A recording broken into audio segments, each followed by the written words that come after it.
بسم اللہ الرحمن الرحیم۔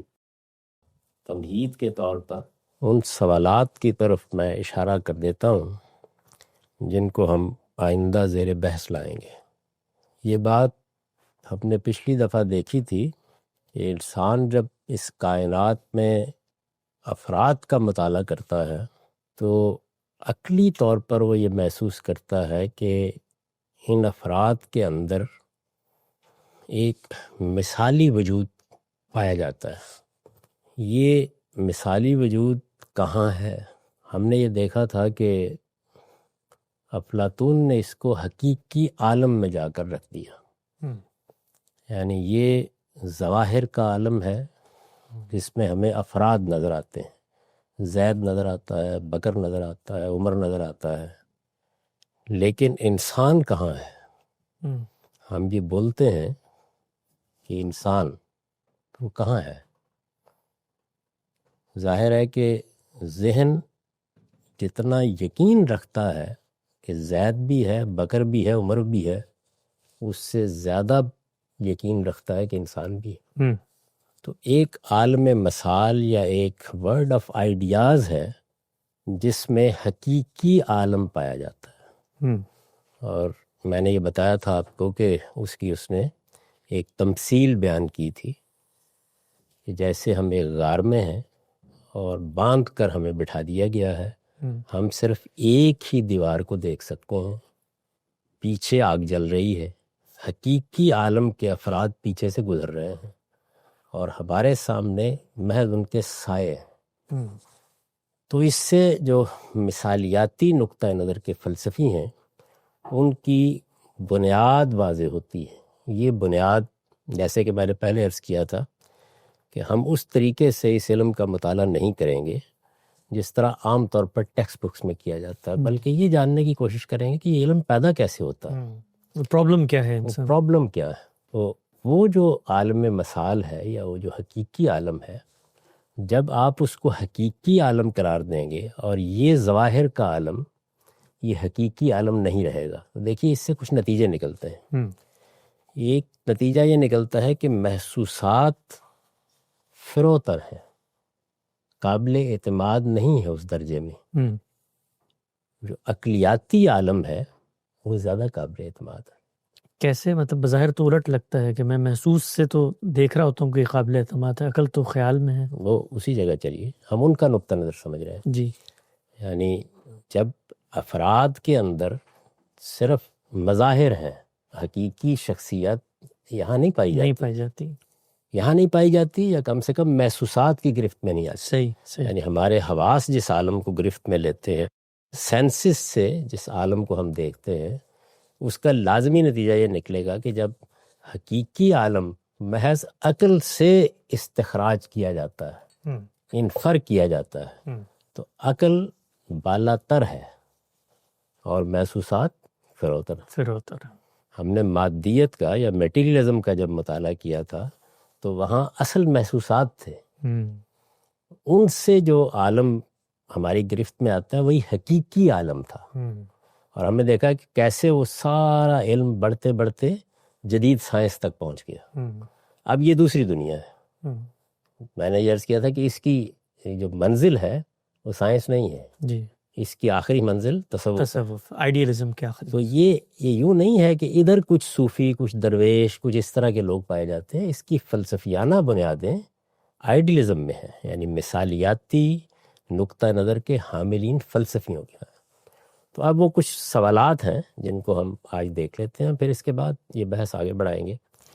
یعنی ایک جو چیز سامنے آتی ہے بظاہر وہ یہ ہے کہ کیا اب پھر یہ مان لیا جائے کہ عقلی استدلال یا استدلالی عالم وہی برتر عالم ہے، مظاہر کا عالم، محسوسات کا عالم فروتر عالم ہے۔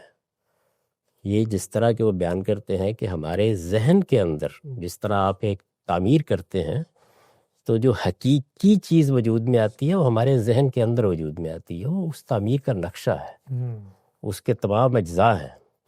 تو یہ جو ہمارے ذہن کے اندر عالم پیدا ہوتا ہے، ایک انجینئر کے ہاں بھی پیدا ہوتا ہے، جب ہم کسی چیز کو ایک مصور کے ہاں بھی پیدا ہوتا ہے، بلکہ شاعری کا آپ تجزیہ کریں تو وہاں بھی یہی صورت ہوتی ہے کہ ایک چیز آپ کے ذہن کے اندر وجود پذیر ہوتی ہے، پھر اس کو آپ قالب دیتے ہیں، تو وہ جو اصلی چیز ہے جو عقل سے دستیاب ہوتی ہے، جو ذہن کے اندر پائی جاتی ہے، وہ پھر لازمی طور پر کچھ نتائج نکال دیتی ہے کہ ذہن اصل ہے، مادہ اس کا عکس ہے۔ عقلی استدلال بالاتر ہے اور محسوسات حسی فروتر ہیں۔ استدلال فروتر ہے۔ محسوسات پر معقولات کو برتری حاصل ہے، یعنی یہ گویا اس کے پھر لازمی نتائج ہیں یہ نکلیں گے۔ حس پر فکر کو برتری ہے، اس لیے کہ عقلی استدلال سے جو چیز سامنے آتی ہے وہ کیا ہے؟ فکر، تھاٹ، وہ ہمارے سامنے آتا ہے۔ اب اگر یہ ایسے ہی ہے تو پھر اس سے ایک سوال پیدا ہوتا ہے کہ وہ جو عالم مثال ہے کیا وہ بھی اسی مظاہر کی دنیا کی طرح منتشر ہے، یا اس میں کوئی کوہرنس یا ریلیشن؟ یعنی یہ جیسے یہاں پر کچھ پتہ نہیں چلتا کہاں کیا پیدا ہو جائے گا، کیا چیز وجود میں آ جائے گی، یعنی جو یہ عالم ہے اس کے اندر ہم انتشار کو دیکھتے ہیں، اس میں چیزیں مرتب منظم نہیں ہیں، متنوع ہیں۔ لیکن کیا وہ عالم بھی ایسا ہی ہے؟ تو عقل کہتی ہے کہ اس کو ایسا نہیں ہونا چاہیے، اس کو ترتیب میں، نظم میں ہونا چاہیے، کیونکہ وہ عالم تو افراد میں بدلے ہی نہیں، وہ تو اصل شخصیت، اصل حقائق پر مبنی ہے۔ تو اصل حقائق جو ہے وہ مرتب بھی ہیں اور منظم بھی ہیں اور ان کو ہونا چاہیے۔ تو اس کے بعد یہ سوال پیدا ہوتا ہے کہ جو یہ وہ سارے حقائق ہیں، ان حقائق میں جس طرح کہ ہم پچھلی دفعہ بھی ہم نے دیکھا تھا کہ یہ صرف مادی اشیاء ہی کے حقائق نہیں ہیں بلکہ ہمارے تصورات کے بھی حقائق ہیں۔ جی، یعنی عدل بھی وہاں ایک حقیقت کے طور پر موجود ہے، محبت بھی وہاں ایک حقیقت کے طور پر موجود ہے۔ تو پھر کیا اس عالم میں جو اشیاء ہیں یا اس عالم میں جو حقائق ہیں ان کے اندر کوئی جامع حقیقت بھی موجود ہے؟ یعنی ان سب کی جامع حقیقت یا کوئی ایک چیز ہے جو ان کے اندر کار فرما ہے جس پر وہ سب کے سب کھڑے ہیں، یا وہ اپنی ذات میں پھر منتشر ہیں؟ یعنی یہاں ہم نے افراد میں سے انسان نکال لیا تو وہاں جو کچھ حقائق موجود ہیں ان کی بھی کوئی ایک قدر ہوگی نا۔ تو وہ قدر کیا ہو سکتی ہے؟ اس کا افلاطون نے جواب دیا تھا کہ وہ خیر مطلق ہے، یعنی اچھائی، نیکی، خیر، جس کو ہم کہتے ہیں کہ یہ ہماری محبت کا مرجع ہے، اس لیے کہ ہم خیر سے محبت کرتے ہیں، تو وہ خیر مطلق ہے۔ اس کا مثل کیا ہوگا، آئیڈیا کیا ہوگا؟ اس نے کہا وہ فکر محض ہے، یعنی وہ پیور تھاٹ ہے۔ تو پیور تھاٹ کو جب آپ مان لیں گے تو اس کا ایک لازمی نتیجہ یہ نکلے گا کہ خدا کوئی شخصیت نہیں رہے گا، یعنی وہ اب ایک یوں سمجھ لیجئے کہ خیر مطلق ہے جو اس پورے عالم کے اندر اپنا ظہور کر رہا ہے، وہ کوئی الگ سے شخصیت نہیں ہے۔ صحیح۔ آپ یہ نہیں کہہ سکتے کہ وہ کوئی حی قیوم باہر بیٹھی ہوئی شخصیت ہے، بلکہ ہم نے یہ دیکھا کہ مظاہر سے ہم حقیقی عالم میں گئے، حقیقی عالم کے اندر ہم نے ایک قدر مشترک کو دریافت کیا، وہ خیر مطلق تھی۔ خیر مطلق کو جب ہم نے امیجن کرنا چاہا تو اس کا کوئی محسوساتی نقشہ نہیں بنتا بلکہ وہ فکر محض میں ڈل جاتی، پیور تھاٹ میں یا عقل خالص میں۔ تو اصل میں وہ عقل خالص یا وہ فکر محض ہے جو اس پورے عالم کے اندر پھر اپنا ظہور کرتا ہے۔ جب وہ اپنا ظہور اس کے اندر کرتا ہے تو اس کے پیچھے کوئی ہستی پرسنل گاڈ کی نوعیت کی نہیں رہتی، بلکہ وہ ایک فکر محض، ایک تھاٹ ہے جو آپ اس کو، اب وہ آپ دیکھیں گے کہ آگے جا کے اس کے نام تبدیل ہوتے چلے جائیں گے، لیکن یہی اصل میں وہ چیز ہے کہ جتنے بڑے فلسفی ہیں، وہ دیکارت ہو، لائبنز ہو، اسپینوزا ہو، وہ ہیگل ہو، کانٹ بھی، یہ سب کے سب در حقیقت اسی نقطہ نظر کے حاملین ہیں، یعنی جو عالم کی عقلی حقیقت ہے وہ اصل ہے، اور اس کا جو مادی ظہور ہے وہ اصل نہیں ہے، وہ عکس کی نوعیت رکھتا ہے، جیسے آئینے میں عکس نظر آتا ہے بالکل اسی طرح وہ عکس کی صورت رکھتا ہے۔ تو یہ مظاہر کا عالم جس کو ہم دیکھ رہے ہیں یہ ہمارے محسوسات کی گرفت میں اگرچہ آتا ہے، لیکن کیا یہ حقیقی ہے؟ وہ کہتے ہیں کہ یہ حقیقی عالم نہیں ہے، یہ اصل میں ان امثال یا ان آئیڈیاز یا اس فکر کا ظہور ہے جو آپ کو اس صورت میں نظر آتا ہے. تو یہیں سے وہ سوال پیدا ہوا کہ اس عالم کو جب ہم دیکھتے ہیں تو اس میں ایک مادہ جیسی ٹھوس حقیقت سے سابقہ پیش آتا ہے. تو یہ کیا ہے؟ تو کم سے کم ابتدا میں یہ بات مانی جاتی تھی، وہ ارسطو بھی مانتا ہے، افلاطون بھی مانتا ہے کہ یہ حقیقی عالم ہے، یہ بھی حقیقی ہے، مادہ بھی حقیقی ہے، لیکن ان پر جو امثال کی چھاپ لگتی ہے وہ بالکل ایسے ہی ہے کہ جیسے ایک سنگ تراش پتھر میں مجسمے تراشتا چلا جاتا ہے. یعنی مادی عالم اپنے ظہور میں حقیقت نہیں رکھتا، لیکن اس کا جو قوام ہے، جس چیز کو ڈھال رہے ہیں آپ، تو وہ اس کو اس طرح بیان کرتے ہیں کہ وہ امثال حقیقی ہیں، وہ آئیڈیاز حقیقی ہیں، اور اس کے بعد یہاں آپ ایسے سمجھے جیسے مٹی کا ڈھیر پڑا ہوا ہے. تو چھاپا خانے میں جس طریقے سے آپ اس کے اوپر ایک سٹیمپ لگا کے ایک شکل بنا دیتے ہیں، ایسے امثال کی چھاپ لگتی چلی جا رہی ہے ان کے اندر. تو امثال کی جب چھاپ لگے گی تو آپ وہیں جائیں گے نا کہ اصل چیز کیا ہے. تو جو اصل چیز ہے، اب یہ سوال پیدا ہوا کہ اس کا تعلق کیا ہے اس وجود کے ساتھ، یعنی عضویاتی ہے یا خارجی.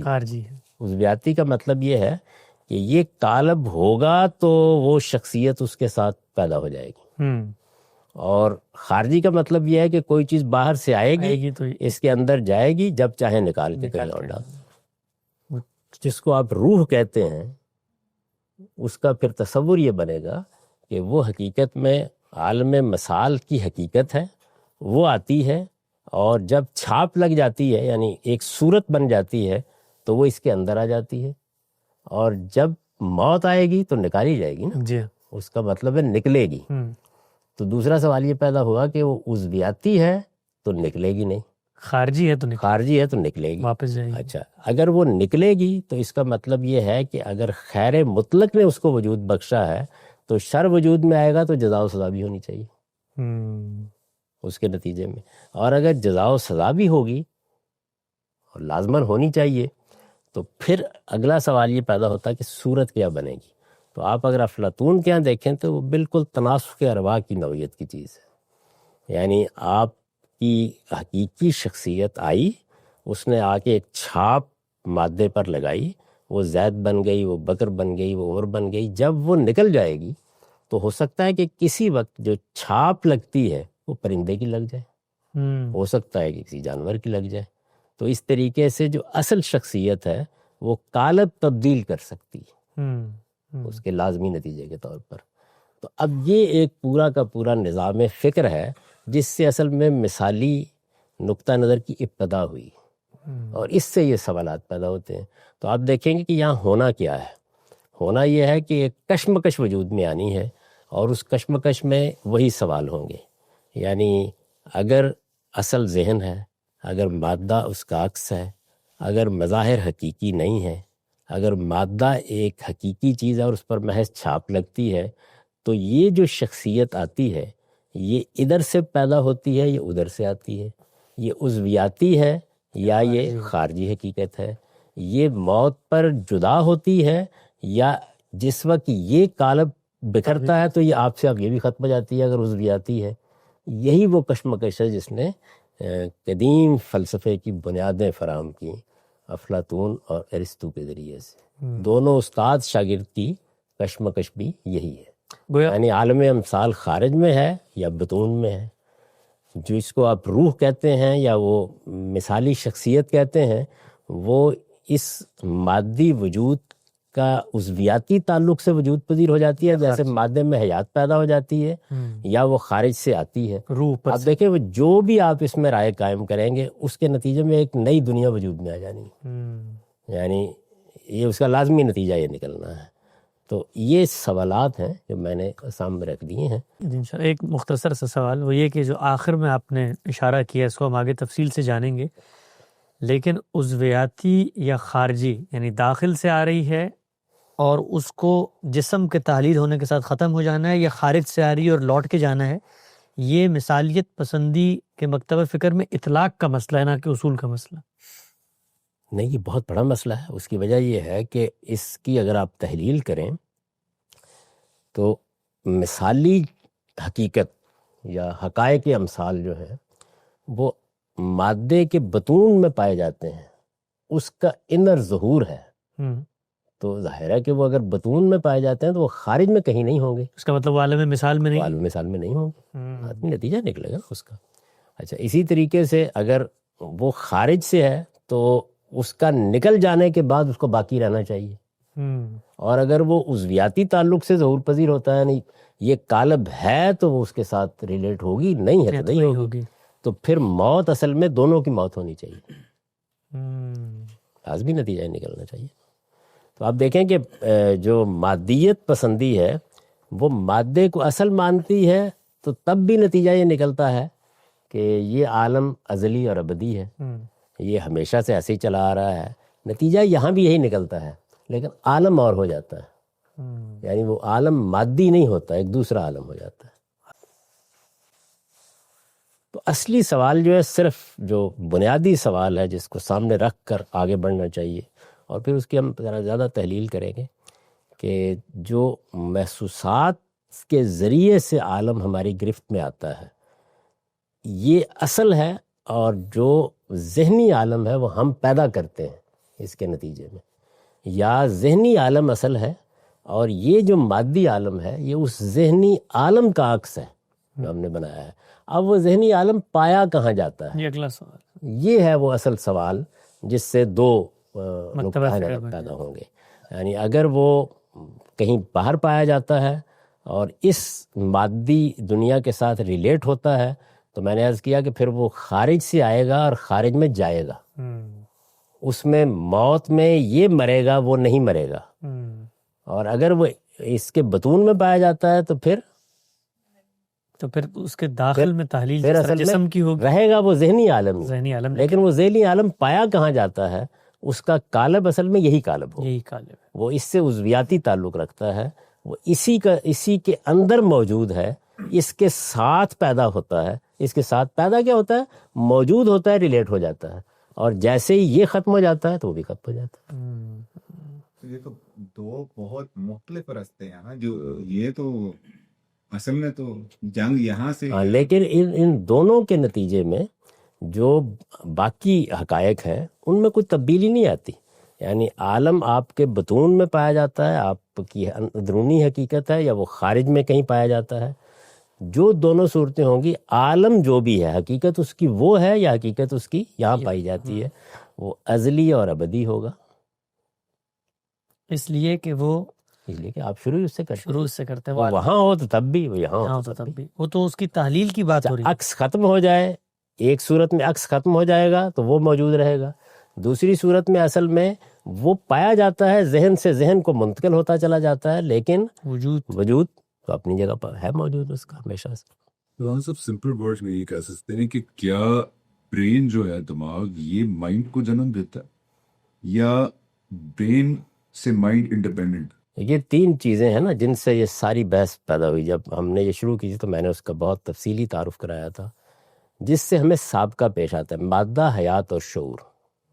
تو جو سب سے بڑی فلسفیانہ بحث ابتدا میں پیدا ہو گئی وہ یہ تھی کہ کیا حیات اور شعور مادے کی ترتیب سے پیدا ہونے والی چیز ہے، یا شعور اصل ہے اور مادہ اس کا ظہور ہے۔ تو جو مادیت پسند ہیں، یعنی میٹیریلسٹ ہیں، وہ اصل میں ہم بہت تفصیل سے دیکھ چکے ہیں ان کا نقطہ نظر، تو وہ تو یہی کہتے ہیں کہ مادے کے تعامل سے، یعنی اس کے جو ایٹمز ہیں ان کے باہمی تعامل سے حیات پیدا ہوتی ہے، اور حیات ہی سے شعور پیدا ہو جاتا ہے۔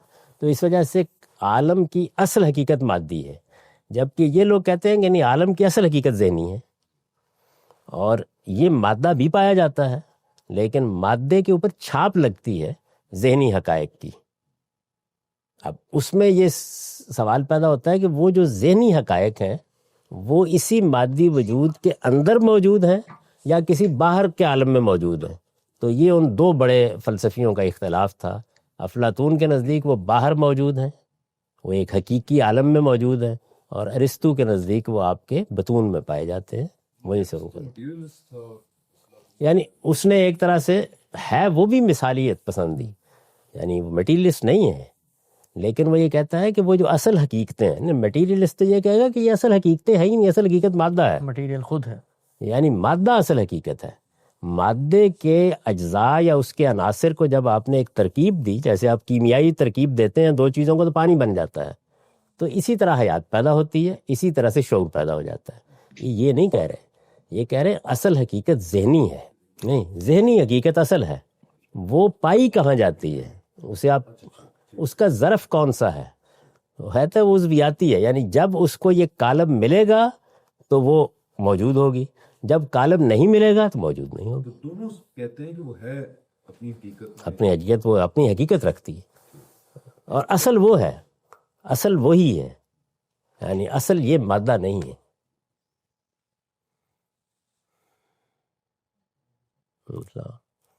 ایسے ہی آج کچھ ہم نے پچھلی نشستوں کے اوپر سے جو سوالات سے پیدا ہوتے ہیں جن سے کچھ تصویر بنتی ہے اس پہ بات کی ہے. تفصیلی بات تو انشاءاللہ اگلی دفعہ کریں گے.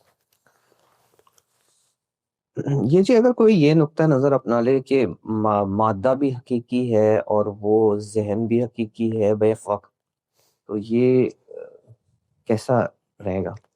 نہیں، یہ بظاہر تو تین چیزیں ہیں نا، مادہ، حیات اور شعور. جی حیات پر بحث نہیں ہوتی زیادہ، یعنی حیات کے بارے میں یہ مان لینا بہت آسان ہے کہ وہ مادے کے اجزاء کی ترتیب سے پیدا ہو جاتی ہے. زندگی کیا ہے؟ عناصر میں ظہور ترتیب. موت کیا ہے؟ انہی اجزاء کا پریشان ہونا. تو اس کو مان، لیکن ذہن کے بارے میں یہ ماننا بہت مشکل ہے، اس لیے کہ وہ اپنی ایک دنیا رکھتا ہے. تو اب مادیت پسند یہ کہیں گے کہ ذہن کوئی چیز نہیں ہے، جس طرح مادے سے حیات پیدا ہوتی ہے ایسے ہی شعور پیدا ہو جاتا ہے، یعنی وقت کے ساتھ آہستہ آہستہ شعور پیدا ہو گیا. لیکن یہ حضرات یہ کہیں گے نہیں، وہ ذہن ہی اصل چیز ہے، اسی میں حقائق ہے. اصل میں ذہن کا تعلق جب پیدا ہوتا ہے میرے اس مادی وجود کے ساتھ تو میں اسی وقت اس مادی وجود کا بھی شعور حاصل کرتا ہوں. کائنات بھی ایک عقلیاتی کل ہے، یہ کچھ نہیں ہے، میرے اپنے ذہن کا احساس ہے. یعنی میں اگر ذہن سے محروم ہو جاؤں تو یہ کائنات اپنا وجود کھو دے گی. حواس کچھ نہیں ہے، وہ میرے ذہن کے دیکھنے کے ذرائع ہیں اور کچھ بھی نہیں. تو اس وجہ سے اصل چیز ذہن ہے. بحث یہ ہے کہ وہ ذہن جن حقائق کا ادراک کرتا ہے، جیسے میں نے مثال دی کہ وہ زید بکر عمر کے اندر سے ایک حقیقت کا ادراک کرتا ہے، انسان. وہ انسان کہاں پایا جاتا ہے؟ افلاطون کہتے ہیں وہ پایا جاتا ہے، لیکن یہاں نہیں ہے. ایک عالم ہے جس میں پایا جاتا ہے، وہ عالم غیر مرئی ہے لیکن حقیقی ہے. یہ عالم مرئی ہے، ویزیبل ہے لیکن غیر حقیقی ہے. اس کا عکس ہے جو تم کو یہاں نظر آتا ہے. مادہ ایسے ہی ہے جیسے کہ پتھر کی سل ہے، اصل میں وہ ذہن ہے جو آ کے اپنی چھاپ پیدا کرتا ہے، تو اس کے نتیجے میں تم زید بکر عمر بن جاتے ہو. اس لیے اصل وہ ہے، یہ نہیں ہے اصل. مطلب یہ کیوں پھر اس کے ذہن میں پتہ مطلب زید بکر عمر ہیں اور یہ تینوں انسان مطلب ہمیں معلوم ہوتے ہیں، تو ان کی مشترک اسی طرح کیوں دریافت کی جائے کہ یہ انسان ہے، وہی مشترک چیز ہے ان کے اندر؟ نہیں، آپ یہ کہہ رہے ہیں کہ یہ جب ہم کہتے ہیں انسان ہے تو یہ کچھ بھی نہیں ہے مگر یہ کہ زید بکر عمر کی قدر مشترک کا نام رکھ دیا ہم نے. مادیت پسند یہی کہیں گے. یہ مثالیت پسند یہ کہیں گے کہ نہیں، وہ جو تصور ہمارے ذہن میں موجود ہے اصل وہ ہے. وہ جو نقشہ ماہر تعمیرات کے ذہن میں اصل وہ ہے. وہ نقشہ جو ہے وہ یہاں سے پیدا نہیں ہوا، وہ حقیقی چیز ہے. اس نے اپنا نقش پیدا کرنا ہے تو مادے کے اوپر وہ نقش ڈال دیتا ہے، ایک حیات وجود میں آ جاتی ہے، ایک ناک نقشہ وجود میں آ جاتا ہے. یہ کچھ نہیں ہے، یہ اس اصل چیز کا عکس ہے جو پڑ گیا ہے. تو اصل چیز ایک ہی ہے، اس کے عکس ڈیفرنٹ ہو سکتے ہیں، ہزاروں، لاکھوں، کروڑوں. عالم مظاہر جو ہے وہ کچھ نہیں ہے، وہ اصل میں ایسے ہی ہے. آپ نے دیکھا ہوگا بعض جگہوں کے اوپر ایسے آئینے لگے ہوتے ہیں کہ اگر آپ وہاں سے گزریں تو آپ ہزاروں صورتوں میں تبدیل ہو جاتے ہیں اس کے نتیجے میں. تو وہ ہوتا تو ایک ہی ہے نا، ہزاروں صورتوں میں تبدیل ہو جاتا ہے. تو اگر ہم کسی تو ذہنی یہ جو مثالیت پسند لوگ ہیں، یہ اگر کہیں مطلب یہ کہنا یہ چاہتے ہیں کہ اگر ہمارا ذہن کوئی اور عکس اس کو دینا چاہتا ہے تو وہ دینے کی اہلیت رکھتا ہے. نہیں دے ہی نہیں سکتا، اس لیے کہ اصل چیز ہی وہی ہے. جو آپ نے اس عکس دینا ہے وہ مظاہر پر آ جانا ہے. یعنی حقیقی عالم کے اندر جو چیز موجود ہے اس نے اپنی تصویر بنانی ہے، وہ تصویر بنے گی مادے پر، اور بس اس کے بعد یہ مادے سے جو کچھ وجود میں آ رہا ہے اس کی کوئی حقیقت نہیں. لیکن ذہن اس پر اثر انداز ہوتا ہے اگر اس کو ٹرین کیا جائے. مطلب اگر وہ کہیں کہ ہم ذہن سے جو کچھ سمجھ رہے ہیں، یا جو ذہن مطلب میں اس کو کیسے ورڈز میں لوں، ذہن جو بنا رہا ہے، جو چھاپ ڈال رہا ہے. جب آپ کہیں گے بنا رہا ہے تو اصل میں آپ مادیت پسندی کو قبول کر لیتے ہیں. ذہن حقیقی ہے، وہی اصل ہے. یعنی دیکھیے نا، بات یہ ہے کہ ایک یہ ہے کہ آپ نے بے شمار مکانوں کو دیکھا اور ان سے ایک نقشہ ذہن میں بنایا ہے، تو یہ تصور اصل میں مادے سے پیدا ہوا ہے. تو نہیں، تصور جو مکان کا ہے وہ آپ کے اندر موجود ہے، خارج سے آیا ہے یا اندر ہی پایا جاتا ہے، لیکن وہ اندر موجود ہے اور وہ حقیقی چیز ہے. اصل میں تو دیکھیں نا، دو چیزیں ہیں.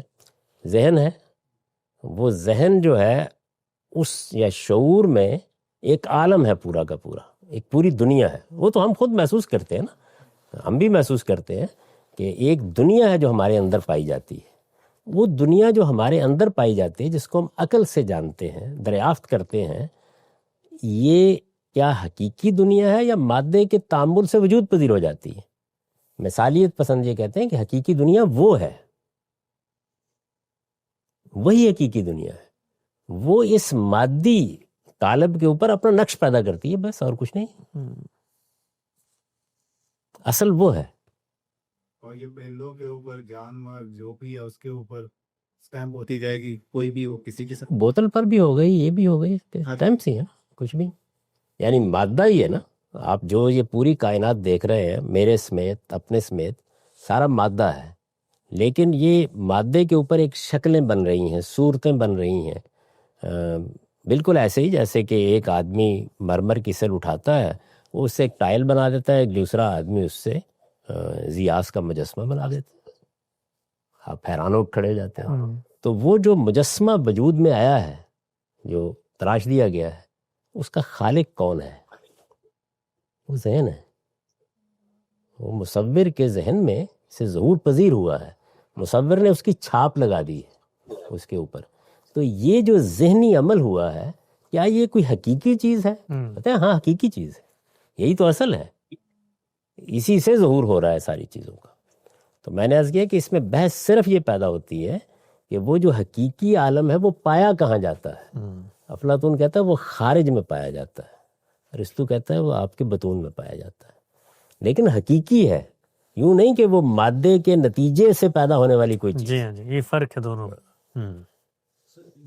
تو اس لیے وہ مثالیت پسندی ہیں. سر نٹشل کہ وہ جو عالم ہے وہ حقیقی ہے، لیکن کیا وہ میٹر کے اندر اپنا ظہور کر کے اسی کے اندر موجود ہے، یا وہ خارج سے آتا ہے؟ اور وہ افلاطون کا کہنا تھا کہ اصل میں وہ خارج میں ایک عالم ہے پورا کا پورا موجود، وہ انویزیبل ہے، نظر نہیں آتا، محسوسات یا حواس کی گرفت میں نہیں آتا.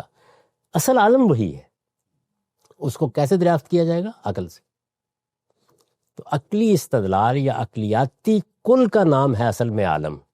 یہ مادے میں جو آپ محسوسات سے دیکھ رہے ہیں یہ کچھ نہیں ہے، یہ حقیقت میں اس عالم کا عکس ہے، یا اس کی شبیہیں ہیں، یا اس کی چھاپ ہے، یا اس کی مہریں ہیں جو مادہ نامی چیز پر لگ گئی ہیں. بڑی ہی حقیر سی فروتر چیز، کچھ بھی نہیں ہے یہ، اس کے اوپر یہ شکلیں بن گئی ہیں، مہریں لگ گئی ہیں، لیکن وہ اصل عالم ہے. اب وہ پایا کہاں جاتا ہے؟ باہر پایا جاتا ہے، یا ہمیشہ اسی طرح ظہور میں آتا ہے کالم میں؟ جی ایسے ہی ہے. یعنی آپ یوں سمجھیں کہ جیسے ایسے مثال دینے کے لیے آپ کہتے ہیں کہ ایک چیز، ایک جن ہے. وہ جن کہاں پایا جاتا ہے؟ ایک دنیا ہے جس کے اندر پایا جاتا ہے. وہ ان میں حلول کر جاتا ہے آگے. ایک دوسرے زاویے سے اب دیکھیں، وہ جن آپ کے اندر ہی ادھر سے ادھر جا رہا ہے، باہر سے نہیں آ رہا. وہ باہر سے کہیں سے نہیں آ رہا.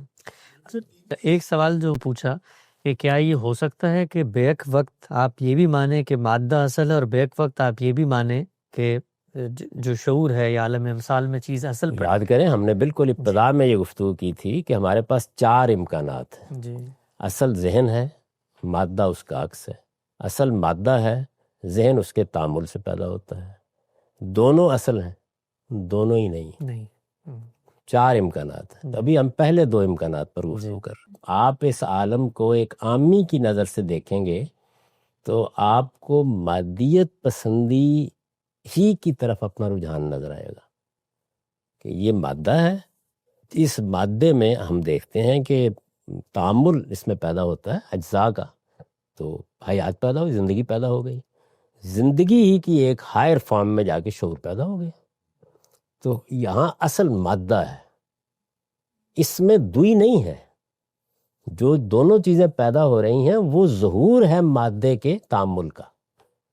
جبکہ جب آپ کہتے ہیں ذہن حقیقی ہے تو اب اس کے بعد سوال پیدا ہوا پھر جی مادہ جو بہرحال محسوسات جس کو دیکھ رہے ہیں یہ کیا چیز ہے؟ کہتے ہیں یہ ہے.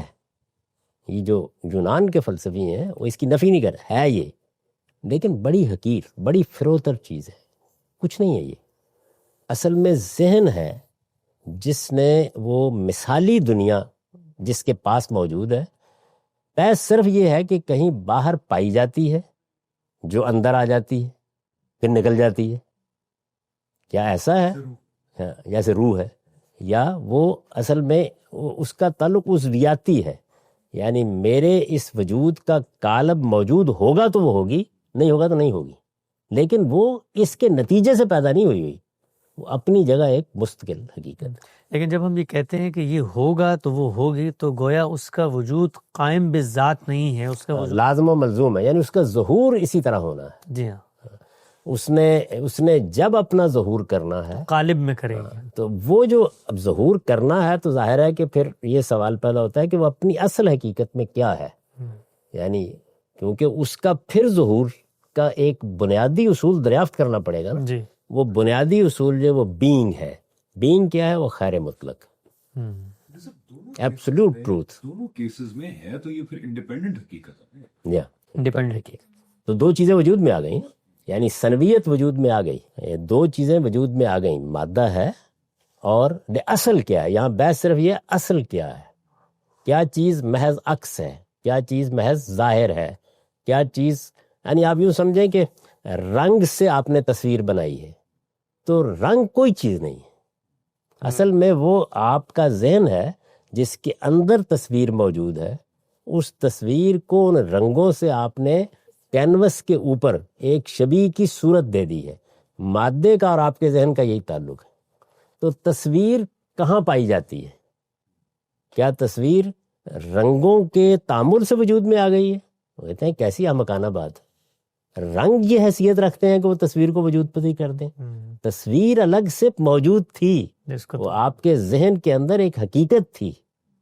وہ حقیقت ہے جس کی چھاپ آپ نے کینوس کے اوپر رنگوں سے لگا دی ہے. نہ رنگ اصل ہے، نہ منہ قلم اصل ہے. اصل نہیں ہے، ہیں موجود ہے. یعنی مصور نے منہ قلم پکڑا ہے، برش پکڑا ہے، اس نے رنگ لگائے ہیں، لیکن وہ تصویر جو سامنے آئی ہے وہ اصل میں کہاں پائی جاتی ہے؟ وہ ایک مثالی دنیا میں پائی جاتی ہے. وہ مثالی دنیا کہاں ہے؟ اندر ہی موجود ہے، باہر موجود ہے. بس صرف یہ. مجھے بہت سی اصطلاحات جو میں ہندو فلسفے میں پڑھتا تھا ابھی ذہن میں آ رہی ہے تو بہت سمجھ آ رہی ہے. جیسے وہاں ایک وراٹ پرش کا تصور تھا، وہ مجھے سمجھ نہیں آتا تھا کبھی کہ وہ کیسے مانتے ہیں، جس کو ہمارے یہاں شاید میں نے ایک اصطلاح شاہ صاحب کی کتاب میں پڑھی تھی، شخص کبیر کی. تو اس میں وہ پھر وہ جو اصل جس کو وہ پرش کہتے ہیں وہ ظہور کرتا ہے بہت سی چیزوں میں.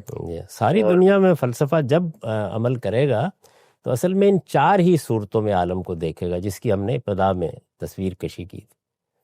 تو اب یہ تھوڑا صبر کر کے یہ سمجھ لیں کہ ذہنی عالم جو ہے وہ کیا چیز ہے. ابھی آپ اس کو ریفیوٹ نہ کریں، سمجھیں صرف اس کو. ذہن جو ہے وہ جس عقلی عالم، عقل سے جن چیزوں کو، فکر سے جن چیزوں کو، وجدان سے جن چیزوں کو پاتا ہے، اصل وہ ہے. جی مادی جو آپ کی دنیا ہے، یہ مادہ اگر کوئی چیز ہے تو بڑی حقیر، بڑی فروتر سی چیز ہے. ایک تصویر کا جو رنگ سے تعلق ہے اس سے زیادہ کوئی تعلق نہیں اس کا. چھاپ لگنی ہے اس کی اصل کی، وہ اصل چیز کی چھاپ آگے لگ جاتی ہے چیز کے اوپر. بالکل صحیح. تو یہ عکس ہے محض اور کچھ نہیں، کوئی حقیقت نہیں اس کی. استاذ یہاں پر ایک چیز میرا خیال ہے کہ اس پر تھوڑی سی اور بات ہونی چاہیے. اگر ہم اس کائنات میں کھڑے ہو کر دیکھیں تو اس میں کوئی شک نہیں ہے کہ جو عالم مثال ہیں یا ورلڈ آف پرفیکٹ فارمز ہیں وہ ایک اس کو حقیقت کہا جائے گا. لیکن آپ نے میرا خیال ہے اس کی طرف بھی اشارہ کیا ہے کہ وہاں پر مثال کے طور پر جو پرفیکٹ گھوڑا پایا جاتا ہے وہ گھوڑا بھی اس کی اصل میں ذہن ہے. یعنی وہ بھی جو ایسے ہی ہے نا، وہ بھی پلیٹو یہی کہتا ہے نا کہ وہ اس کی اصل بھی پھر ذہن ہی قرار پائے گا، تو وہ بھی اصل میں حقیقی یعنی ان معنوں میں نہیں ہے کہ کوئی گھوڑا پایا جاتا ہے. یعنی وہ تو اسپریچول فارم میں ہے نا، اگر ہم ایک لفظ بولنا چاہیں اس ایسے ہی ہے نا. یا اسپرچول فارم آپ نے بول دیا نا تو پایا گیا نا، اور حقیقی بھی ہو گیا. نہیں استاذ، اس میں یہ مسئلہ پیدا ہو رہا تھا کہ ٹھیک ہے وہ بات کے فارم، لیکن وہ یعنی اس کی اصل کیا ہے، اس کائنات کی یا اس ریالم کی اصل بھی اصل میں ذہن ہی ہے نا، ایسے ہی ہے. نہیں فکر مطلق نہیں، آپ اصل میں ذہن کو ایک مادی ظرف کے طور پر لے کر بات کر رہے ہیں. وہ برین نہیں ہے زیر بحث. جی، وہ فکر محض ہے. وہ فکر محض ہے. یعنی وہ فکر جو آپ کے ہاں پیدا ہوتا ہے، کیا یہ مادی وجود کے تعامل سے پیدا ہو رہا ہے یا یہ اپنی ذات میں ایک الگ چیز ہے؟ تو وہ کہتے ہیں یہ اپنی ذات میں مستقل چیز ہے، الگ چیز ہے. یہ ایک عالم میں پائی جاتی ہے. وہ عالم کہاں ہے، آپ کے اندر ہے یا باہر ہے، وہ بحث ہے. وہ بحث باہر. نہیں استاذ، میں اس عالم مثال کی یا ورلڈ آف پیور فارمز کی حقیقت اب آپ سے پوچھ رہا ہوں کہ وہ کیا ہے. وہ ذہن ہے یا وہ بھی میرا جو خیال ہے، جتنا میں نے پلیٹو کو دیکھا ہے، وہ بھی ذہن ہے اصل میں، اس کی حقیقت بھی بیسکلی. اس میں تو کوئی شک نہیں، ذہن ہی حقیقت ہے. لیکن ذہن کو آپ جب بیان کرتے ہیں تو اس کو برین سے الگ کریں. یعنی ذہن جو ہے وہ اصل میں آپ کا وہ شعور ہے جس میں حقائق پائے جاتے ہیں. تو حقائق اپنا وجود رکھتے ہیں، وہ حقیقی چیز ہیں. جو آپ اس کو ظہور سے دیکھ رہے ہیں وہ ظہور عکس ہے محض، اس سے زیادہ کچھ نہیں. اس کو آپ یوں دیکھیں کہ ہم زیاس دیوتا کی ایک تصویر ذہن میں رکھتے تھے، وہ ہمارے پاس موجود تھی. ہم گئے لندن کی آرٹ گیلری میں، تو ہم نے اس دیوتا کی تصویر وہاں پر ایک منہ قلم سے بنی ہوئی دیکھی. تو ہمارے ذہن میں جو تصویر موجود تھی، جو اصل میں ہم نے کبھی دیکھی نہیں تھی تصویر، وہ ذہن میں موجود تھی. اس کو ہم نے ریلیٹ کیا اس کے ساتھ اور ہم نے کہا یہ وہی چیز ہے. بالکل صحیح، بالکل صحیح. اب میں یہ جاننے کی کوشش کر رہا ہوں کہ میرے ذہن میں جو پہلے سے تصورات ہیں یہ گریک فلسفی کے، وہ یہ ہیں کہ وہ اصل میں وہ جو عالم مثال ہے وہ بھی اصل نہیں ہے. اصل میں وہ گھوڑا کہیں نہیں پایا جاتا، وہ ذہن ہی میں پایا جاتا ہے. یہ تو ارسطو ایسے ہی کہتا ہے نا، یہ تو ارسطو کہتا ہے. افلاطون تو یہ نہیں کہتا. یعنی دونوں کا بنیادی جو اختلاف ہے وہ یہی ہے کہ یہ گھوڑا کہیں باہر نہیں پایا جاتا، یہ ہمیشہ افراد کے بطون میں پایا جائے گا، یہ وہیں پایا جاتا ہے. اور عقل اس کا استخراج کر لیتی ہے. یعنی 3 شکلیں ہیں. یہ گھوڑا نام کہیں بھی نہیں پایا جاتا، یہ محض افراد کے اندر سے عقلی استخراج ہے. یہ پایا جاتا ہے لیکن افراد کے بطون میں پایا جاتا ہے اور عقل اس کو سمجھ لیتی ہے. یہ پایا جاتا ہے لیکن ایک عالم خارجی میں پایا جاتا ہے، اسی لیے تو عقل اس کو سمجھ لیتی ہے. تو اصل میں خلاصہ یہ ہے کہ 3 شکلیں ہیں. کوئی ذہنی عالم کہیں نہیں پایا جاتا. یہ جو گھوڑا ہے یا یہ انسان ہے یا جو پتھر ہے یا مرمر ہے یا عدل ہے تصورات میں یا محبت ہے، یہ ہم نے یہ جو ظہور ہو رہا ہے ان چیزوں کا، اس سے ایک عقلی مقدمہ قائم کر لیا ہے. اس کی کوئی حقیقت نہیں ہے. یہ ہوگی مادیت پسندی. یہ ایک حقیقت ہے. کہاں پائی جاتی ہے؟ یہ انہی افراد کے اندر پائی جاتی ہے.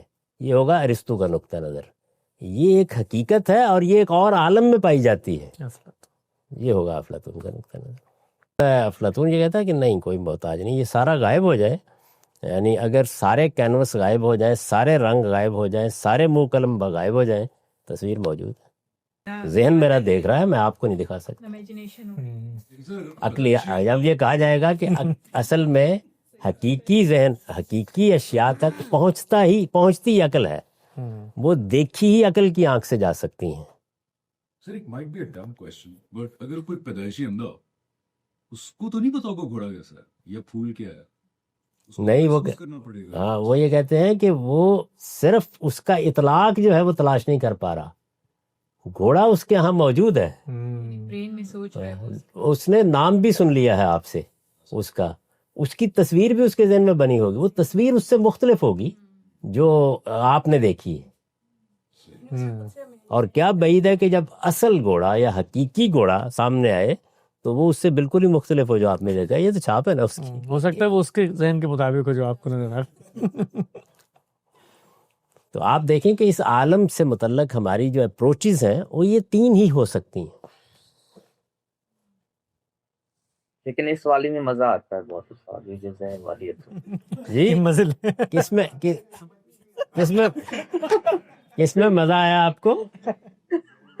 یہ جو ذہن والی ہے فروت اصل ہے.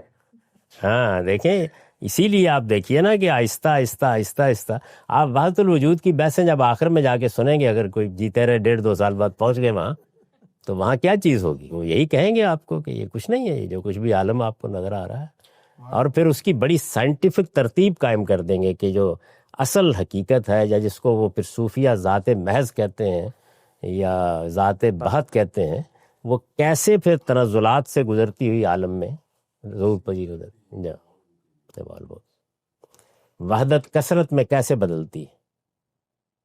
یہ غالب نے جو کہا تھا کہ عالم تمام عالم وہم و خیال ہے، کیا وہم و گمان ہے، تو یہ اسی کی اظہار ہے میرا خیال. یہ تو دیکھیے اعلیٰ ترین شاعری جو تصوف ہی نے کی ہے، جو فکری شاعری ہے ہمارے ہاں کی، وہ ساری.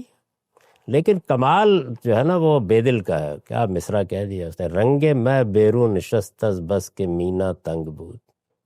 یہ عالم جو تمہیں نظر آتا ہے یہ کچھ بھی نہیں ہے، جو مینا کے اندر شراب ہے اس کا رنگ اس کی تنگی سے باہر نکل کر نمایاں ہوگا، اور کچھ بھی نہیں. لیکن ہے کیا؟ کچھ بھی نہیں.